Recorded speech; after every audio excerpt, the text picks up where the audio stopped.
I mean, to actually make the best out of a situation, a bad circumstance, can be really difficult.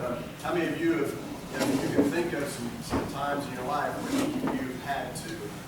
I think, most of us have done a pretty good job with the whole COVID-19 pandemic stuff, right? Made the best of a bad situation.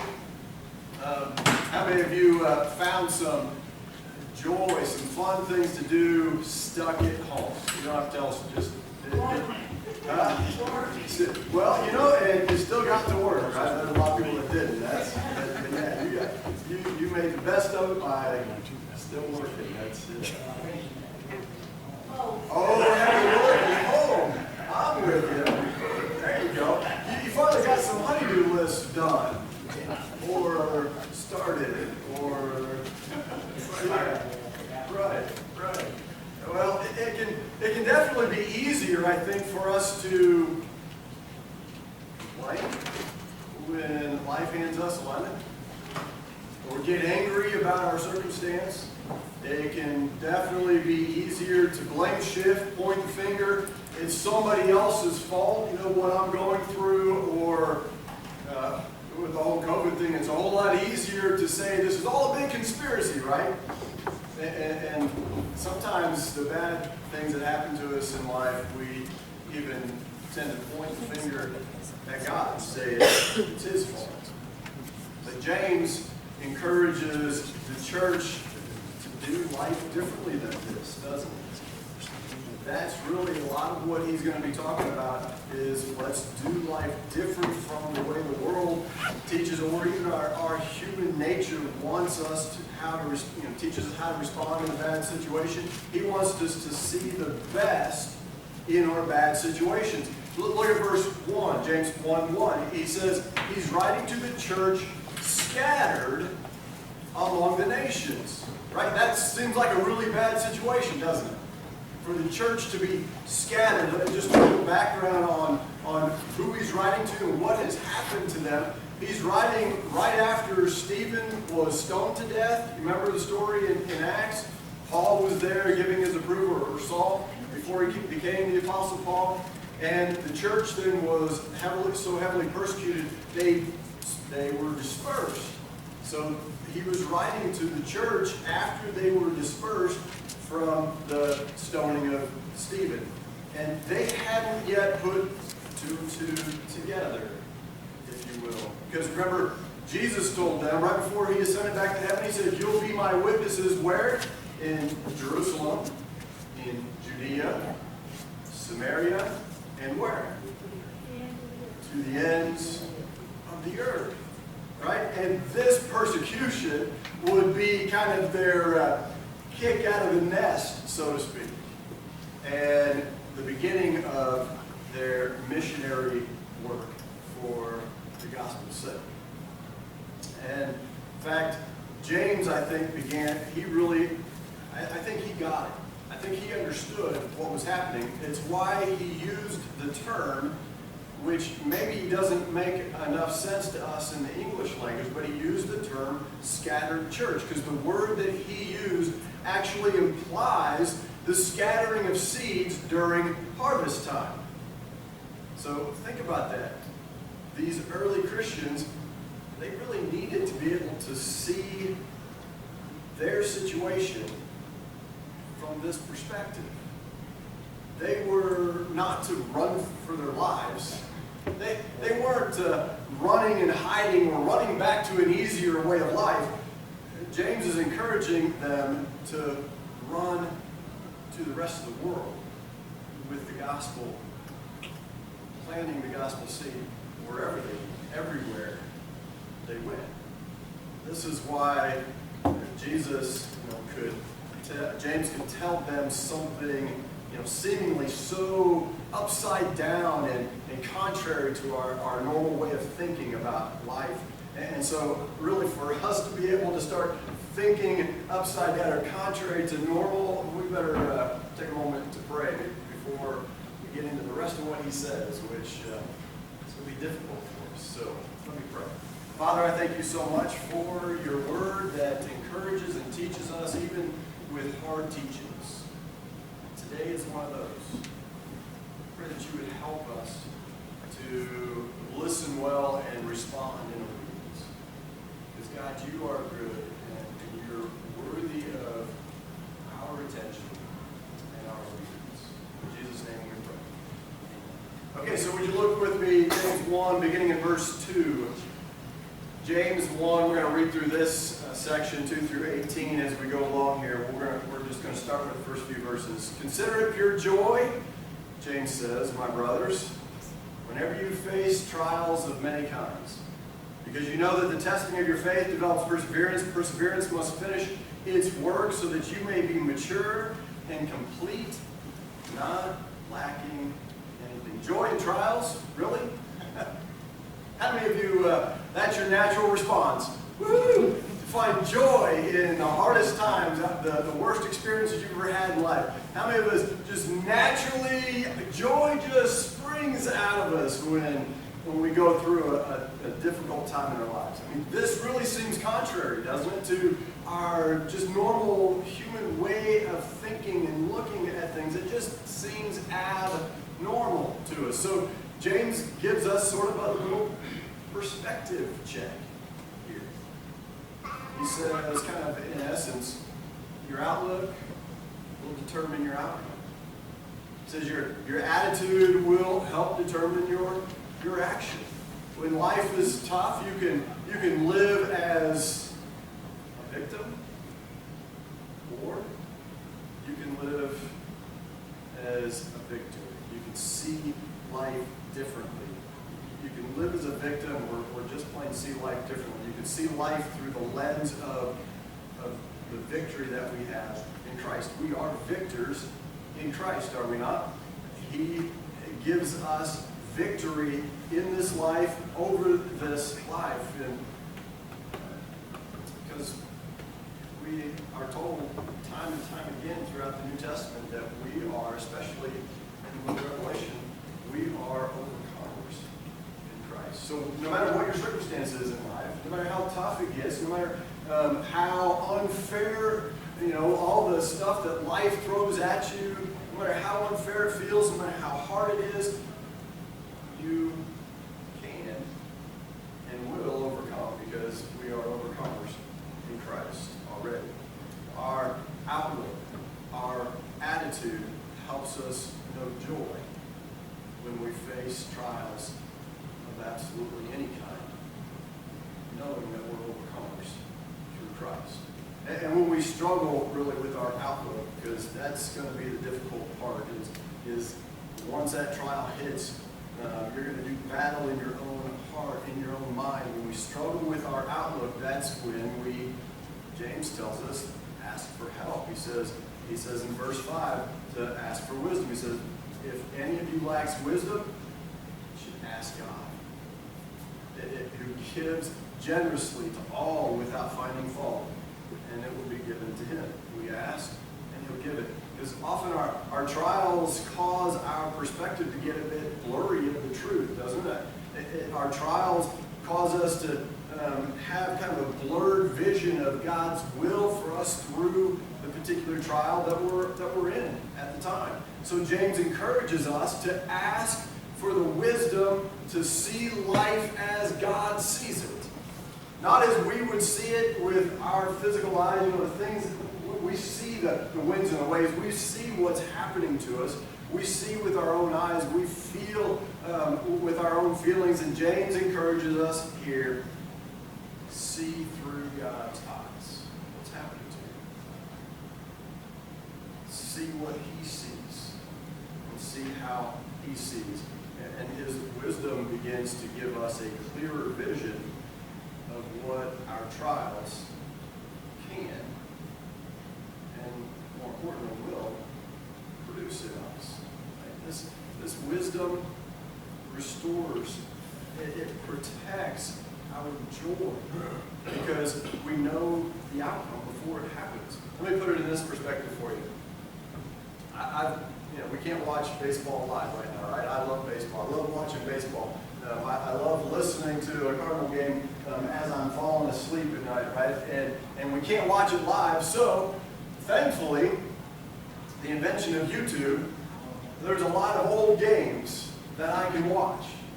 And so I'll watch, from time to time, I'll watch a Cardinal game, but I'll only watch a Cardinal game that I know the outcome to. As long as I know they're going to win, then I'm going to watch that particular game. And so, you know, like for example, that is a lot of games. I have a lot of games to choose from. Okay, so for example, the game I'm watching currently, it's against the Mets, and in the first inning, the Mets score 3 runs. I'm feeling it. I'm kind of upset, you know. I'm feeling a little anxious and a little worried, and until it dawns on me, oh yeah, wait a minute, I know how this is going to turn out. I know how this game's going to end. I don't have to feel quite this way. And so you know, once I remember, okay, yeah, I know what's going to happen. Ultimately, we're going to win. You know, but I can still feel something in the moment of that game, right? I mean, that's just part of human nature, and it's normal. And I'm anxious, but ultimately, I'm not terribly worried because I know who's going to win. I can actually, if you think about it, I can get a little bit excited because I know, hey, we're down by 3 in the first inning. I can't wait to see how we're going to overcome this deficit. And that starts getting me a little bit excited because I know in the future innings, somewhere along the line, we're going to start scoring, and ultimately, we're going to win. And so I can enjoy the game from beginning to end because I know it ends well. At least for me, for the Cardinals, it's going to end well, right? And that's the same really with life. Think about it. I know the outcome in the end. I know how all this turns out. I've read the end of the book. Revelation is clear. We win in the end. And sure, you know, we can still get a bit concerned and anxious about the stuff that's actually happening to us in this life because it's real. You know, when stuff really is thrown at us, times get really tough. Why not start getting excited about, hey, God, I can't wait to see how you're going to work this out for your good, for my good, your glory. I can't wait to see how all this begins to unfold. Yeah, this is hard on me, but God, you're awesome. And I can't wait to see how you're going to overcome this deficit in my life right now. Because I know how it's going to turn out in the end, and I'm excited to see how it all unfolds, inning by inning, so to speak.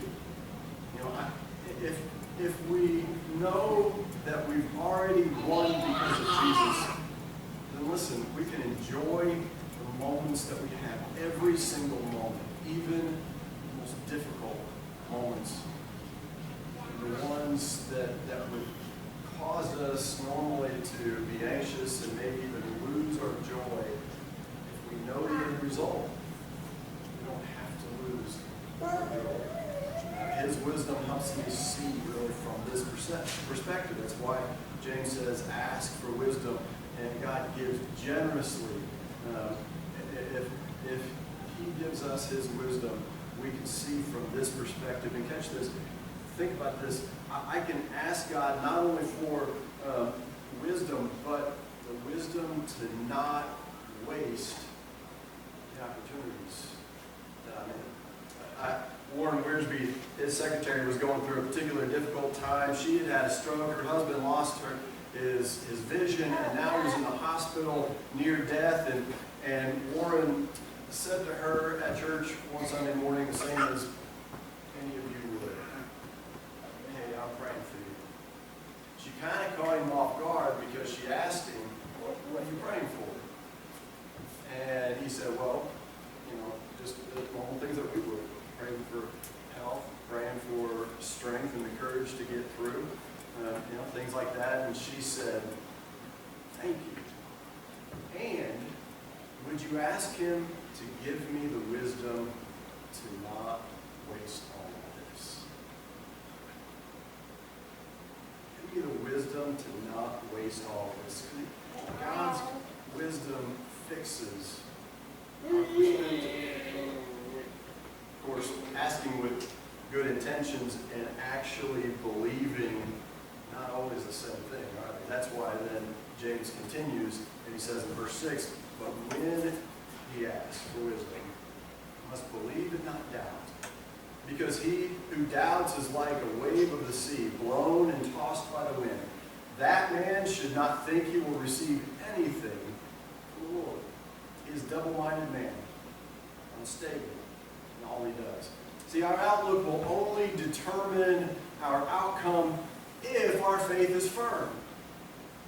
It's his wisdom that gives us the courage to believe in what we cannot see.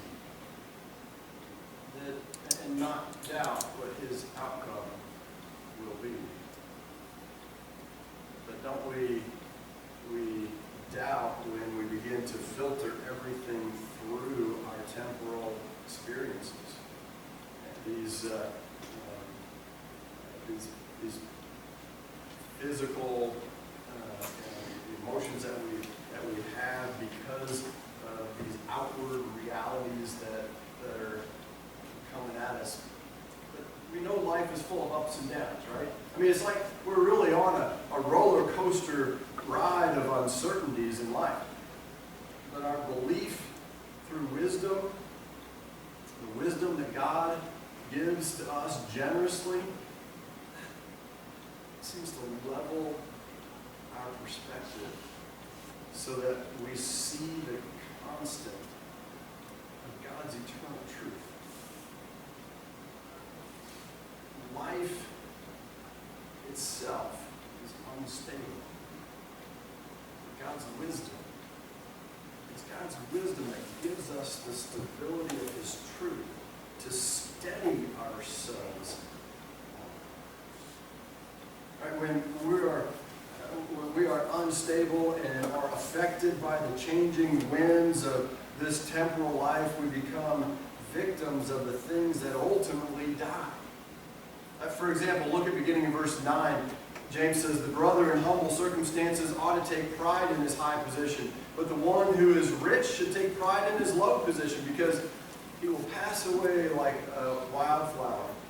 For the sun rises with scorching heat and withers the plant. Its blossom falls, and its beauty is destroyed. In the same way, the rich man will fade away even while he goes about his business. Okay, now he's really just referring to putting our trust in the temporal, the temporary stuff of this world, the wealth of this life, rather than the eternal riches of the spiritual life that we have access to through the wisdom of God.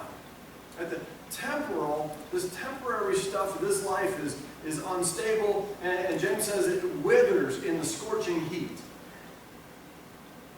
And when we're blown about by our unbelief, the changing winds of this unstable life, this temporal life, will cause us to succumb to the temptation to sin. It does every single time. To which James says in verse 13, he says, when tempted, no one should say, God is tempting me, for God cannot be tempted by evil, nor does he tempt anyone. But each one is tempted when, by his own evil desire, he is dragged away and enticed. Then after desire is conceived, it gives birth to sin, and sin, when it's full grown, gives birth to death. And this is what the enemy wants for us, isn't it? He wants our death. He wants us to see our trials as the absence of God in our lives. Or he wants us to at least blame him and say, it's all this that I'm going through, it's your fault, God. And he wants us to let our sin grow and drive a wedge between us and God. That's his harsh desire. He wants us to feel unstable and off balance in this life. So James encourages us to see our trials differently,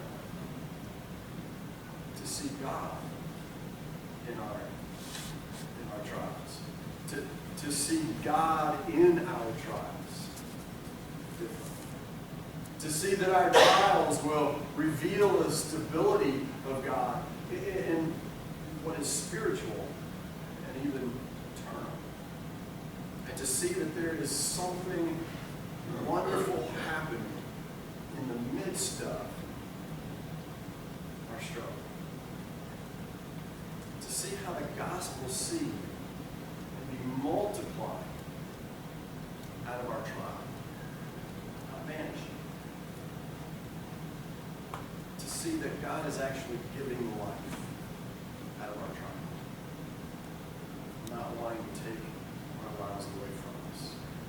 This is why James says, look back at verse 12, he says, "Blessed is the man who perseveres under trial, because when he has stood the test, he will receive the crown of life that God has promised to those who love him."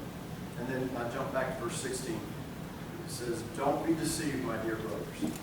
Every good and perfect gift is from above, coming down from the Father of the heavenly lights, who does not change like shifting shadows. He chose to give us birth through the word of truth, that we might be a kind of first fruits of all he created." See, joy comes from knowing that we have been given life eternal, no matter what this world throws at us. We are overcomers because he overcame for us. Right? We can see life as victors from the perspective of victory already, not victims. The chaotic, unstable world that we live in cannot and will not knock us off balance, because his wisdom levels my perspective so that I can see life through the constant of God's eternal truths. Period. He gives me eyes to see the end, not just the now. He gives me eyes to see the end of the story. And that gives me the strength and the courage to persevere in this unstable world. It's time we stop letting things like even our health, and I know that's hard, but stop letting things like our health and the world news, right? It's okay to watch the news and what's happening in our world, but understand that our world is unstable, and we cannot let what is unstable in this world knock us off balance. It's time we stop letting our current events in the world news knock us off balance. In the political climate that we live in, we can't let it win over us, period. We get so wrapped up and so concerned about Democrats, Republicans, and everywhere in between and everywhere beyond on other sides of all of the issues that we face in today's world. We get so wrapped up in this kingdom that we don't put near enough attention to God's kingdom here on earth. We can't let our health, world news, this political climate knock us off balance, rob us of our joy in Christ. Quite simply,